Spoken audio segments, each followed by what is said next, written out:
Long ago, in a faraway Tsardom, an old peasant lived with his wife and his son Martin.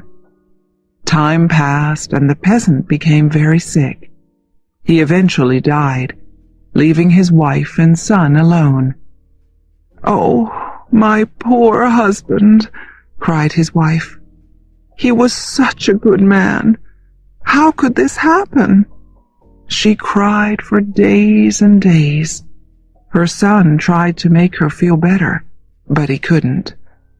Then her sadness changed to worry.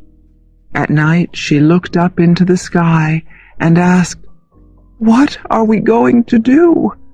How are we going to live?"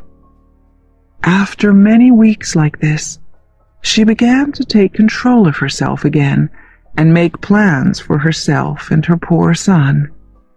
Her husband had left them some money, 200 rubles. When they had finished almost all the food they had in the house, she gave Martin half the money and told him, "Go into town, my son, and use this money to buy flour, salt, and bread.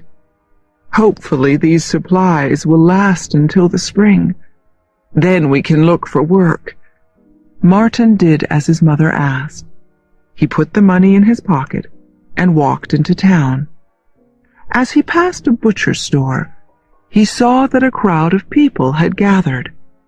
The butcher had tied an old, sad-eyed hunting dog to a tree.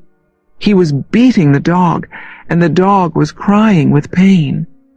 Martin pushed through the crowd and shouted, "Butcher, why are you beating this poor dog?" "Because this poor dog ate some of my best beef this morning. That's why. How can I make a living when this stupid animal eats my best meat?"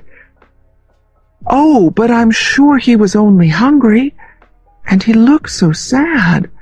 Listen, I could use a dog. Why don't I buy him from you? I'll give you 100 rubles for your dog." The butcher laughed. "You can't be serious.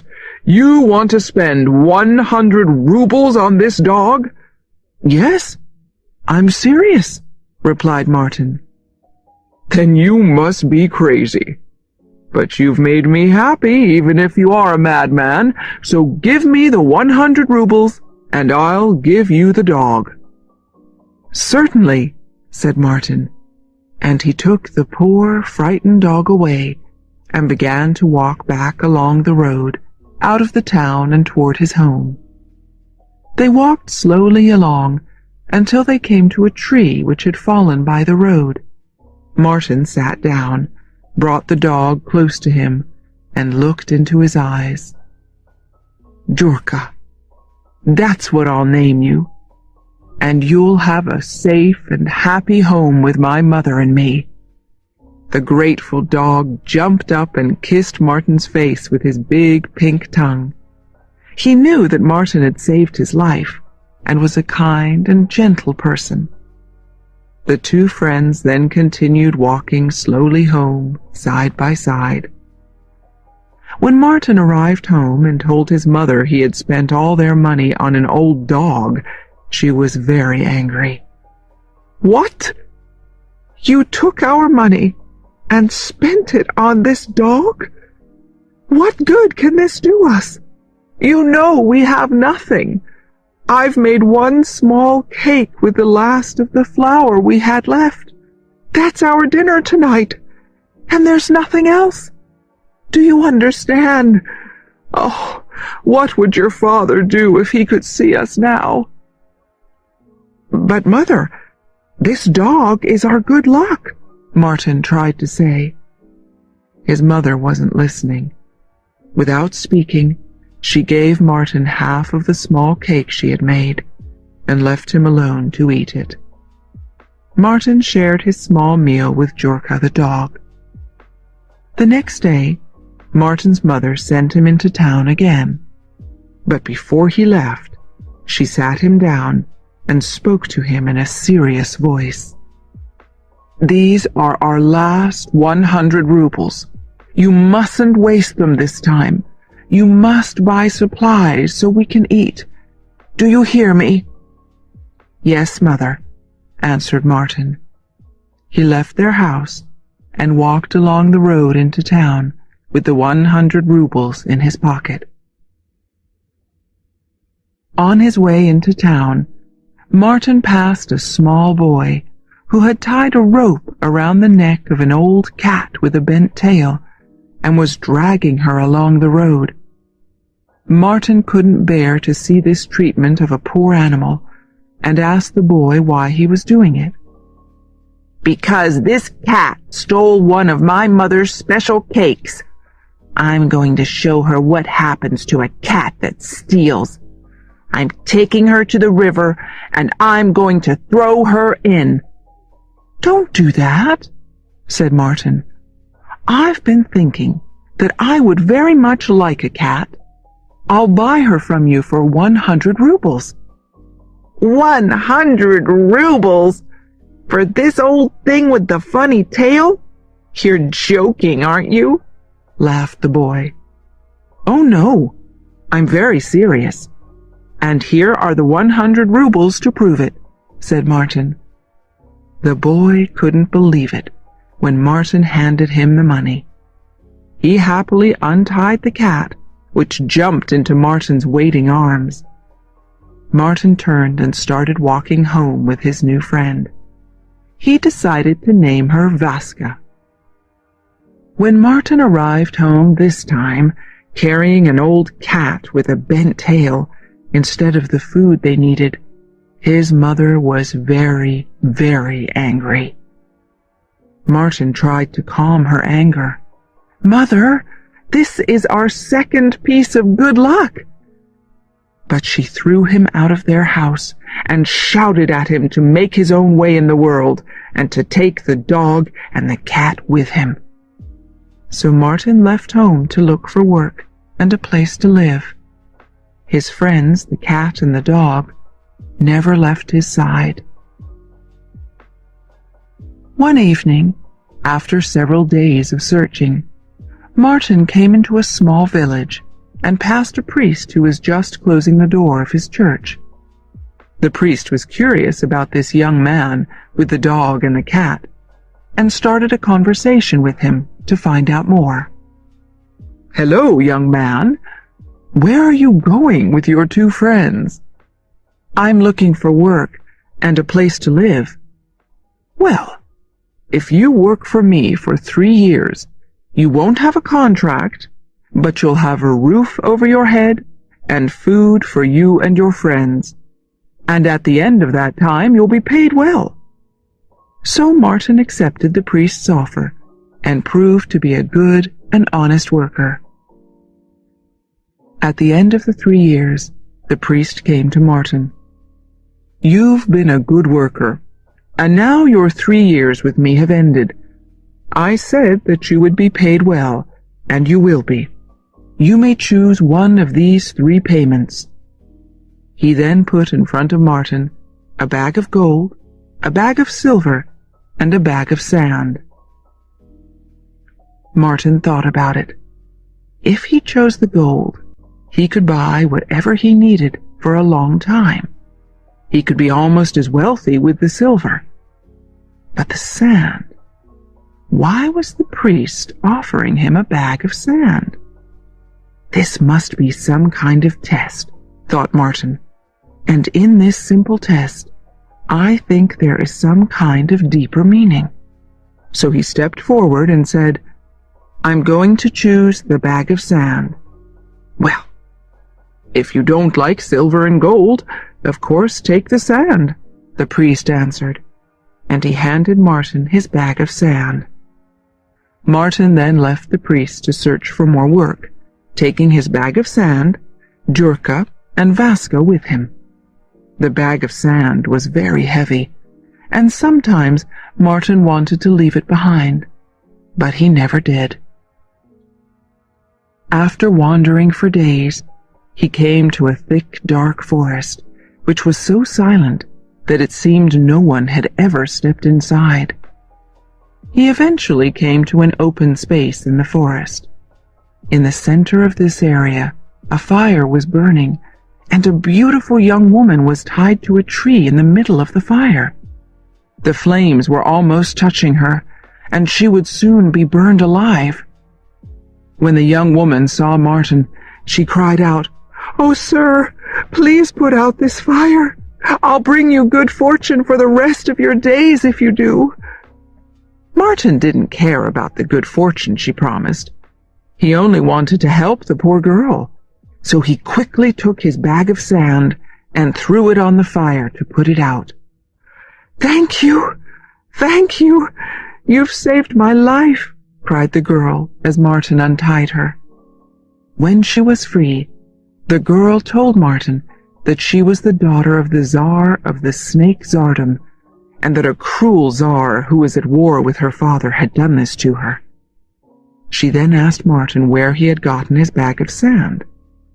Martin told her he had chosen the sand instead of gold and silver for his 3 years' work for the priest. "Well, if you chose that sand, and not silver or gold, it must be very important to you," she said to Martin. "I will always be grateful for your wonderful kindness, and to prove it, I want you to have this ring." As she said this, the girl gave Martin a beautiful gold ring with shining jewels in it. "This ring is very special," she told him. "It's a magic ring, which will give you anything you desire, even if your desire is to marry a Tsar's daughter. To unlock its power, just take it off your finger and throw it from one hand to the other. But be careful. You must guard the secret of the ring. If you tell others about its magic, it will bring you great unhappiness." As soon as she had said this, she turned into a snake and slid quietly away into the forest. Martin watched her go, and then looked down at the ring on his finger. He was suddenly filled with happiness. He laughed and told Jurka and Vaska, "Do you realize what this means? We don't need to search for work. We'll have everything we need, and I can help my poor mother. But let's see this wonderful magic." So he took off the ring and threw it from hand to hand, as the girl had told him to do. He then watched in amazement, with Jurka and Vaska, as 12 young men suddenly appeared and said, "Oh, master, tell us what in the world you want, and we will bring it to you." Martin couldn't believe his eyes and ears. He answered, "Good men, take us back to my poor mother." And so they returned to his village. His mother, who was filled with guilt and sadness for sending her son away, was very happy to see him again. "Oh, my son, I've missed you so much and worried so much. Can you ever forgive me?" she cried. "There's nothing to forgive, dear mother," cried Martin, "and our life is going to be wonderful now." Of course, Martin couldn't tell his mother about the magic ring, so he went quietly outside, took the ring off, and threw it from hand to hand. Immediately the 12 young men appeared again and said, "Oh, master, tell us what in the world you want, and we will bring it to you." Martin told them to bring the best food and wine, and the finest meat for Jurka and Vaska. They then celebrated their good fortune. They all lived together in happiness for many months. Whenever they needed anything, Martin just took off the ring, threw it from hand to hand, and immediately 12 young men appeared, bringing Martin whatever he desired. Time passed, and Martin began to think of marriage. He remembered what the Snake Tsar's daughter had told him, that he could have even a Tsar's daughter. So he asked his mother to go to the Tsar's palace and ask permission for Martin to marry the Tsarevna. His mother was very worried and warned her son that this was a mistake. The son of a peasant doesn't marry the daughter of a czar. You should look for an ordinary girl to be your wife. You're asking me to do something which is very dangerous. The czar could have our heads cut off for even asking such a thing." But Martin had made his decision and wouldn't change his mind. So his mother went to the palace, feeling very anxious. When she tried to enter the palace, the guards wouldn't allow her inside. They tried to drag her away, but she made such a noise that the czar eventually agreed to see her. "You must be crazy," he answered when she asked if Martin could marry his daughter.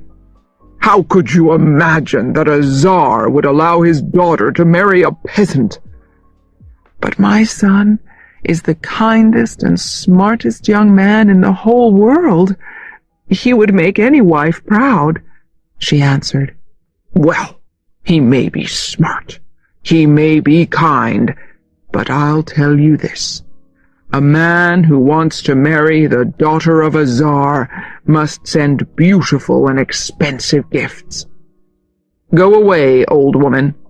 Return when you can bring gifts of this kind.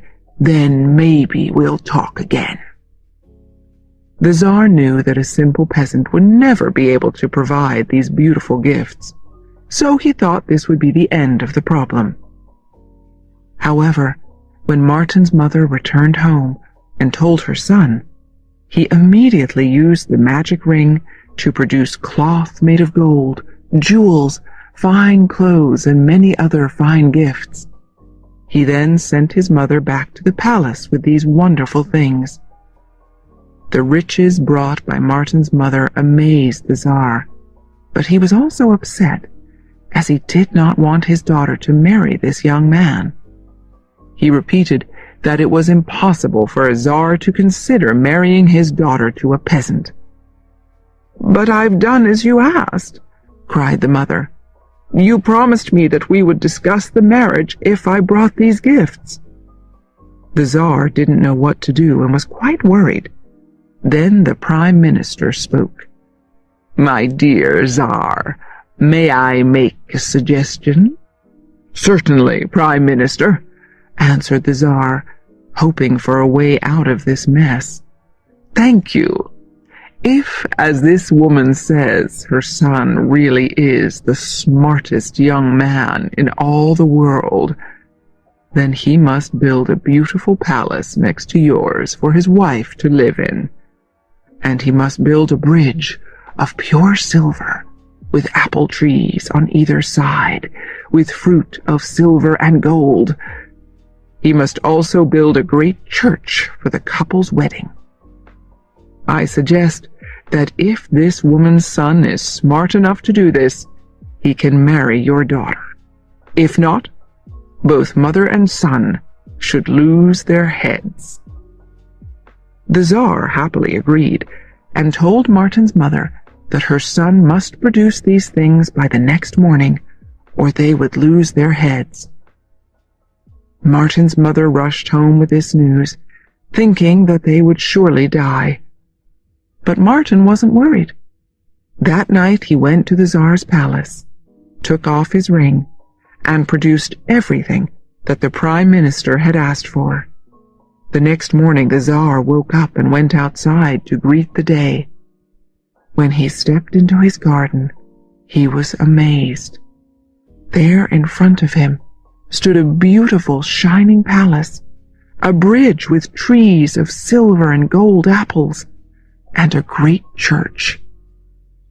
The Tsar knew then that he had to agree to the marriage, and preparations began in the palace. The Tsarevna and Martin were dressed in the finest clothes, and a beautiful marriage ceremony took place in the great church. For days afterward, there were wonderful celebrations at the palace. The young couple then began to live together as man and wife in their palace next to the Tsar's. But the Tsar's daughter wasn't happy. She was silly and proud, and very angry that her father had married her to a simple peasant. She wanted to get rid of her husband, and tried everything to find out what his secret was. always asking him questions in her sweetest voice. "You're so smart, my husband, but you're such a mystery, too. How are you able to do all these wonderful things? Won't you tell your loving wife?" But nothing worked. Martin never forgot what the Snake Tsar's daughter had told him, and he never gave away his secret. Finally, one night, his wife thought of a new and better idea. She put extra vodka in his cup at dinner, and she filled his cup until he was very drunk. She then kept him talking until he finally told her all about the magic ring. As soon as he was asleep, she took the ring from his finger and used it to take herself, the palace, the bridge, and the church away to a faraway tsardom, leaving Martin lying alone in their bed. When the Tsar discovered the next morning that his daughter was gone, he was very angry. He demanded to know where she was, but Martin was as shocked and confused as the Tsar was, and couldn't tell him anything. So the Tsar ordered his guards to build a high stone tower. Martin was locked up in this tower. There was only one tiny window, and he was given no food or water. The Tsar planned to punish him with a long, slow, lonely death. Jurka the dog had been away hunting, and when he returned, he was very upset about what had happened to his friend. He ran to Martin's mother's house to tell her, and found Vaska the cat lying by the fire, sleeping happily. "What are you doing here?" he shouted at her. "You only think about your own comfort when this terrible thing has happened to our friend, the man who saved our lives. Why aren't you trying to help him when he's in trouble?" The cat felt very guilty and immediately left the fire. She then listened carefully as Jurka described his plan to trick people in the village out of their food and take it to Martin. The next day, Jurka and Vaska went into the village to carry out their plan.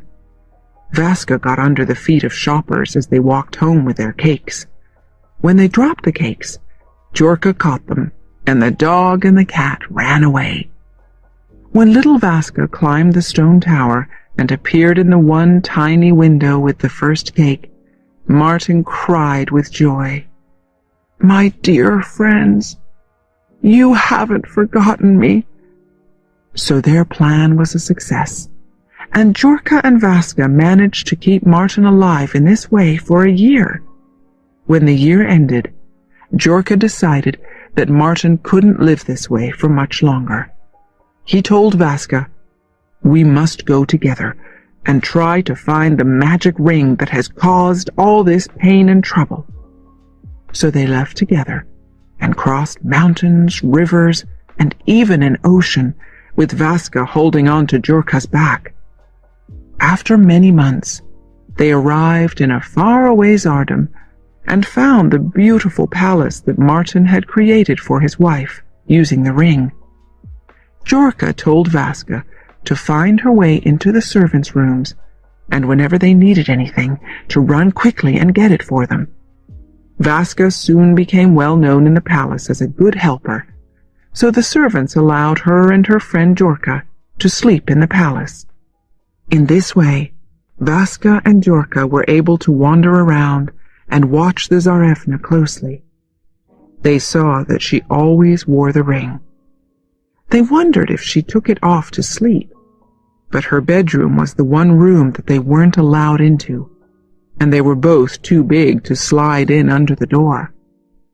Only a mouse was small enough to do this, so they decided to travel to the Tsardom of the Mice. "We must show them that we are strong and powerful, so they will be frightened of us and agree to help us," Jurka told Vaska. And this is what they did. They went to the mouse tsardom and chased and bit the mice until they were so frightened that they surrendered. "We are powerless against you," the mouse tsar told them. "What is it that you need? We are your servants." Jorka told them about the ring, so the Mouse Tsar ordered one of the mouse soldiers to slide under the Tsarevna's door that night and steal the ring. At midnight, when the whole palace was asleep, the mouse soldier went silently into her room and up onto her bed. Then he slipped the ring gently off her finger. The next morning, Jorka and Vaska had the ring back, the ring that would save their friend, so they began to prepare for their long journey home. Vaska put the ring in her mouth and climbed onto Jorka's back. She then used her sharp claws to hold on tight while they started traveling across the ocean again. After swimming in the rough sea for many days, they were both very tired, but Jorka didn't stop, knowing that the ring would soon be safely back with their dear friend. Suddenly, Vaska looked up and saw an angry seabird flying down straight at her. The bird came down and bit Vaska on the head. The pain was so terrible that she couldn't breathe. She watched as the bird flew back up into the sky. But just as Vaska was thinking that her terror was at an end, the bird flew down again, faster this time, and bit her on the head again. Vaska opened her mouth to bite the bird and defend herself, and the ring dropped into the ocean. "Oh no," she thought. "How am I going to tell Jorka?" She waited until they reached land, and as soon as Jorka put her down, she climbed up into a very tall tree. Jorka looked up surprised and asked, "What are you doing up there? Come down." "I can't," the cat shouted down to him.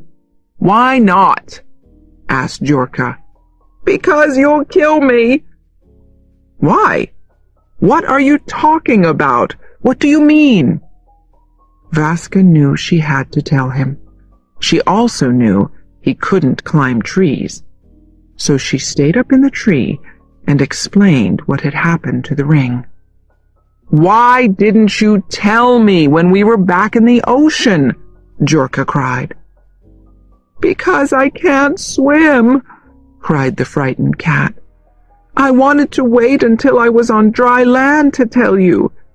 I knew you'd be angry at me." "Oh, what are we going to do now?" said Jorka as he sat on the sand, his sad eyes looking out to sea. Then Vaska had an idea. "What about the fish? They know the secrets of the sea. They can help us, can't they?" "You're right," replied Jorka. "But we must show them our power before they'll help us. Come, quickly!"